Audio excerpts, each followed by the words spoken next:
আসসালামু আলাইকুম এভরিওয়ান।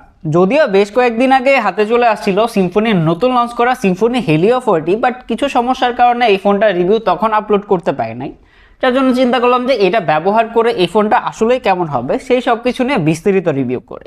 তো 13,200 টাকা প্রাইস পয়েন্টে Helio G85 secondary noise cancellation mic, dual stereo speaker, 108 megapixel camera, যে জিনিসগুলো পার্সোনালি আমার কাছে ভালো লেগেছে। তবে যখন টেস্ট করলাম এখান থেকে হচ্ছে যে ভালোর পাশাপাশি খারাপ কিছু দিক খেয়াল করেছি।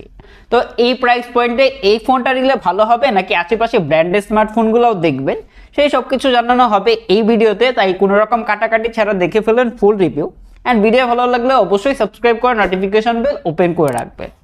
অসংখ্য ধন্যবাদ এয়ারটেল টেলিকমকে এই প্রোডাক্টটি আমাদের কাছে পাঠানোর জন্য। তাদের কাছে আপনারা সিম্ফনি অ্যান্ড হিলিওর সকল স্মার্টফোন পেয়ে যাবেন। যে কোনো স্মার্টফোন কিনে জ্ঞানীবাই রেফারেন্স দিলে আলাদা করে স্পেশাল গিফট অ্যান্ড ডিসকাউন্টও পেয়ে যাবেন। প্রথম দেখায় এই ফোনটা সবার কাছেই ভালো লাগবে, তবে আমার কাছে যেটা বেশি ভালো লেগেছে সেটা হচ্ছে এটাতে আইফোনের ক্যামেরা মডিউল কপি মারে না।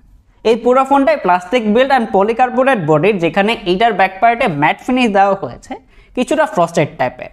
আর এটা আলোতে গেলে কালারটা কিছুটা শিফট হয়, যেটা দেখতে ভালোই লাগে। তবে এটাতে দাগ পড়ে যাবে, মাস্ট বি ব্যাক কভার ব্যবহার করবেন। আর এটার যে ক্যামেরা মডিউলটা আছে এটা পার্সোনালি আমার কাছে ভালো লেগেছে। আপনাদের কাছে কেমন লাগে অবশ্যই কমেন্ট করে জানাবেন। সাইডে ব্যবহার করা হয়েছে হালেট্রেন ফ্ল্যাট ফ্রেম ডিজাইন, এখানে প্লেস করা হয়েছে সাইড মাউন্টেড ফিঙ্গারপ্রিন্ট। এটা অ্যাকুরেট ছিল, বাট কিছুটা অ্যানিমেশন দিলে খেয়াল করেছি। তবে এটা যদি আরেকটু ফাস্টার হইতো তাহলে আরেকটু বেশি ভালো হইতো। তবে এই ফোনটা হাতে ধরে সবার আগে যেটা খেয়াল করবেন, এটা কিছুটা বাল্কি। অ্যান্ড এর বড় কারণ হচ্ছে এটা সাইজে বড়, আর এর ওয়েট হচ্ছে 200 গ্রাম। যার জন্য এক হাতে যখন ব্যবহার করবেন, ফোনে কথাবার্তা বলবেন, তখন এইটা নিয়ে কিছুটা প্রবলেম হইতে পারে। আর এর থিকনেস হচ্ছে 8.54 মিলিমিটার, যেটা 5000 অনুযায়ী আমার কাছে কিছুটা বেশি মনে হয়েছে।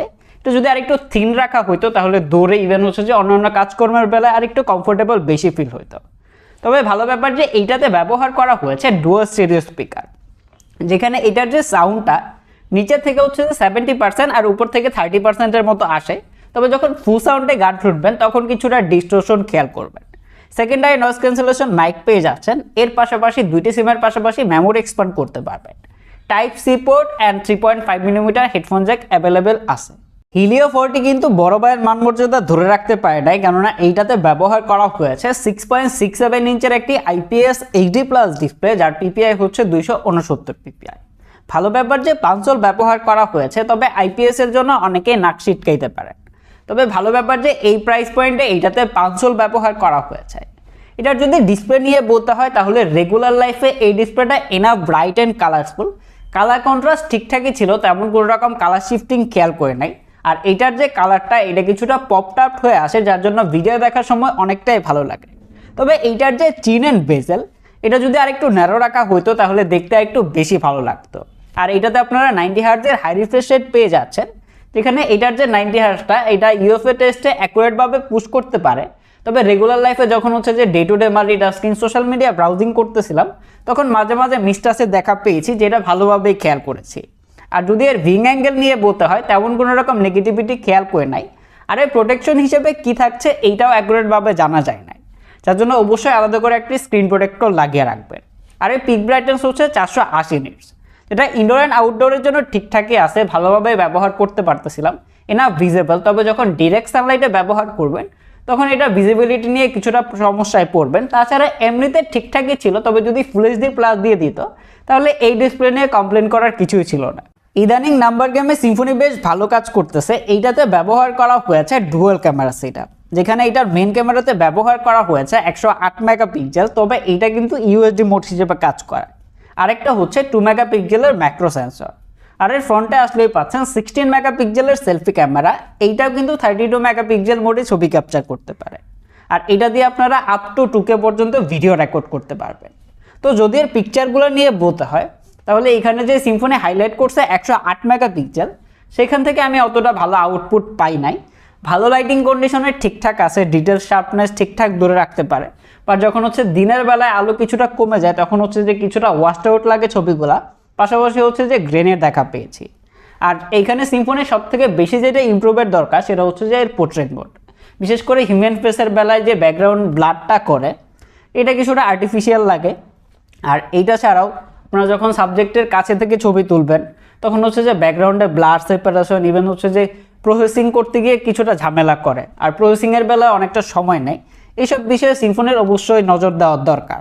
আর যদি ফ্রন্ট ক্যামেরা নিয়ে বলতে হয় তাহলে এইখানে অবশ্যই ভালো কাজ করেছে। প্রাইস পয়েন্ট অনুযায়ী এটার যে সেলফি ক্যামেরা সেটা ভালো লেগেছে, তবে হিউম্যান ফেসের বেলায় যদি কালারটা ন্যাচারাল রাখতো তাহলে আর একটু বেশি ভালো লাগতো। মাঝে মাঝে হচ্ছে যে ওভার প্রসেসড করে দেয়, আর আপনারা যখন আলোর বিপরীত পাশে ছবি ক্যাপচার করবেন তখন হচ্ছে যে ব্যাকগ্রাউন্ডকে কিছুটা ওভারব্লোন করে দেয়। আর যদি পোর্ট্রেট মোড নিয়ে বলতে হয় তাহলে অ্যাজ ইউজুয়াল, যেমন হচ্ছে যে কানের চুলের যে এরিয়াগুলো আছে অ্যাকুরেটভাবে ডিটেক্ট করতে পারে না, কিছুটা প্রবলেম করে। তো ছবিগুলো দিয়ে দিলাম, অবশ্যই দেখে কমেন্ট করে জানাবেন কেমন লেগেছে। পারফরমেন্স পার্টে এইটাতে ব্যবহার করা হয়েছে মিডিয়াটেকের হিলিও Z85। এইটা হচ্ছে 12 ন্যানোমিটার আর্কিটেকচারে বিল্ড করা। 13,000 টাকা প্রাইস পয়েন্টে এটা ঠিকঠাকই আছে। প্রথম ধাপে এইটা দিয়ে বেঞ্চমার্ক টেস্ট করেছি, যেটা সিঙ্গেল করে 410 অ্যান্ড মাল্টি করে 1399 স্কোর করে। এরপরে আদ্যুত টেস্ট করেছিলাম যেটা 2,60,000-এর উপরে স্কোর করে। এটা ছাড়াও এটা দিয়ে স্পিড টেস্ট করেছিলাম, ওয়াইফাই স্পিড চেক করেছিলাম, তেমন কোনো রকম সমস্যা খুঁজে পাই নাই। বাট যখন হচ্ছে যে সিম দিয়ে নেটওয়ার্ক ব্যবহার করবেন তখন ফোনটা বেশ ভালো পরিমাণে হিট হয়।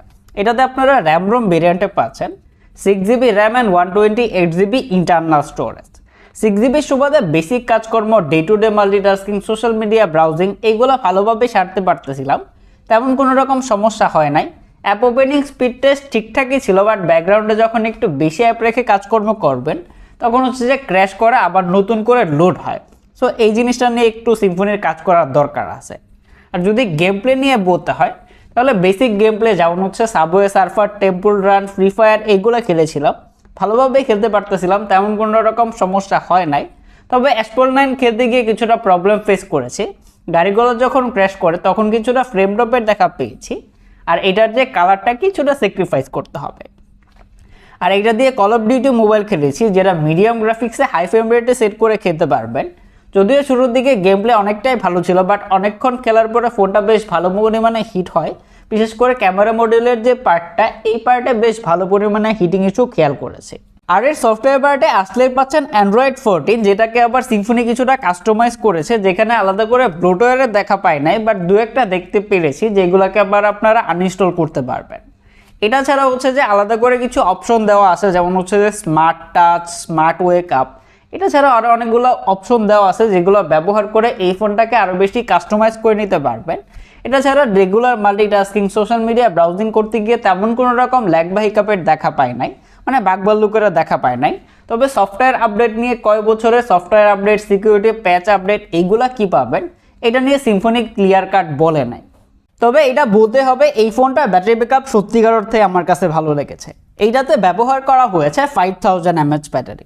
যদি এই ব্যাটারি ব্যাকআপ নিয়ে বলতে হয় তাহলে রেগুলার 60 Hz ব্যবহার করে day to day multitasking, social media browsing, ছবি তোলা, টুকটাক গেম প্লে এসব কাজকর্ম করে একদিনের উপরে ব্যাটারি ব্যাকআপ পেয়েছি।